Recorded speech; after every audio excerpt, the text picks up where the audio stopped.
Sweet Home is a 1989 Toho-produced film that is more famous for having been adapted into a survival horror game by Capcom in that same year. The game would later be the main inspiration behind the company's next big horror title, but since they no longer held the Sweet Home IP, they would have to build a new story from the ground up for the follow-up. A story with zombies.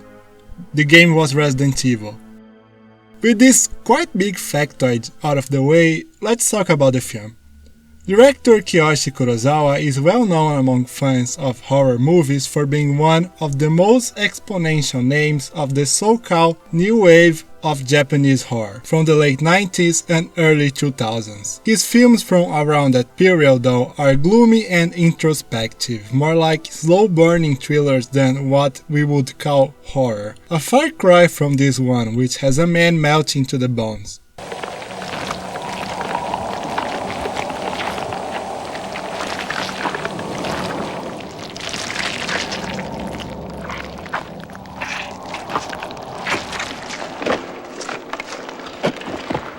The reason for this might be the fact the version I have of the film, and the only one available anywhere, was actually recut from the original theatrical release by the producer for home releases. If the Google translated page of the movie in Japanese is anything to go by, this might have something to do with Kurosawa wanting a cut of the VHS sales, which led to the studio assembling a different version of the film for tape. Apparently that didn't help matters, as Toho never re-released the film, any version of it, in any shape or form, meaning we are stuck with this ugly-ass VHS can that keeps changing aspect ratios all the time.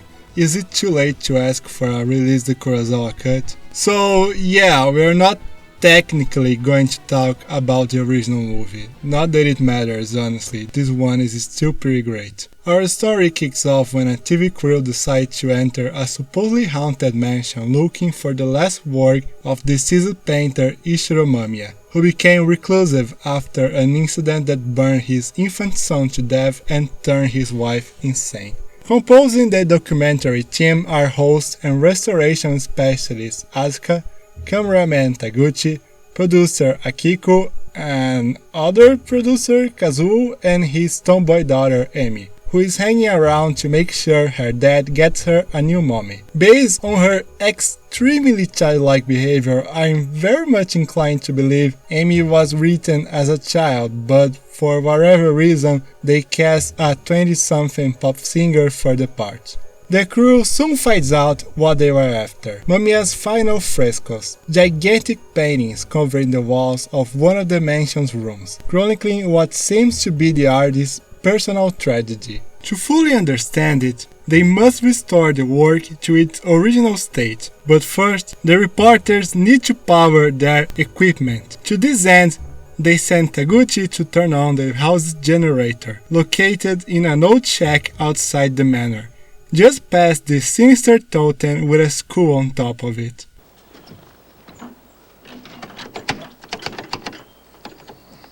Now I'll give you 5 seconds to think how do you think he will open this lock.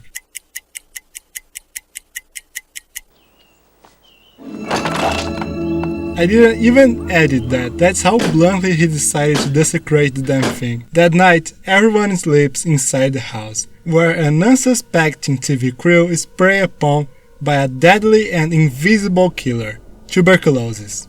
This place is dirty, it probably hasn't seen a maid in decades. Now, I don't know if one of the symptoms for tuberculosis is insanity, but the fact is that Asuka starts to get increasingly unhinged through the night, eventually devolving into basically 2 moods: empty stare and screaming.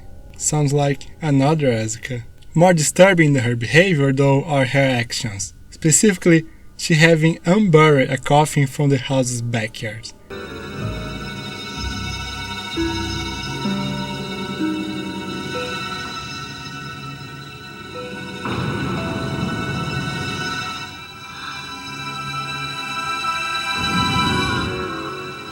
Convinced their friend has completely lost her marbles, the crew decides it's for everyone's best interest to get out of it, and she crashes the car into a rock.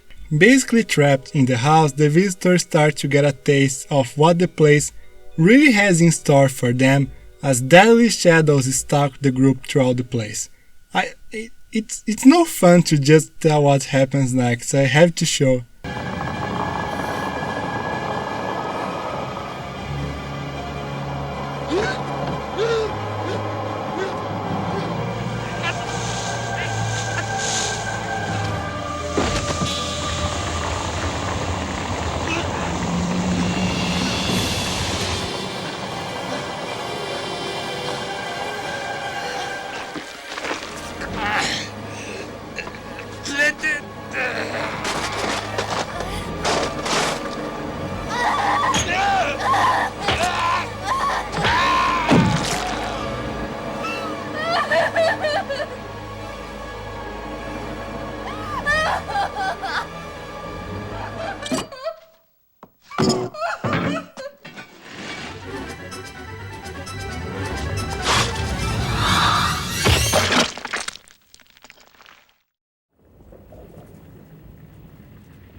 Amy, meanwhile, is seduced by the voice of her deceased mother and taken by the shadows of the house, her father and Akiko incapable of helping her. With nothing else to lose, Tazuo goes inside the house all by himself, leaving Akiko alone in the woods. Being much smarter than him, she decides to bring the coffin of the baby with her when entering the place, expecting to bargain with whatever it is that still lives in there.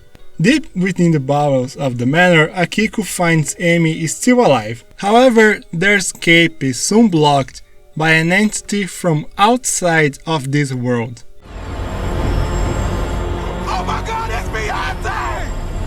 Oh my god, it's Lady Gaga! It's actually the ghost of Mrs. Mamiya. She's become an unstoppable force of rage and sorrow, and defeatable by conventional force, as Akiko soon finds out. The only thing that appeases the evil spirit is, of course, her dead baby.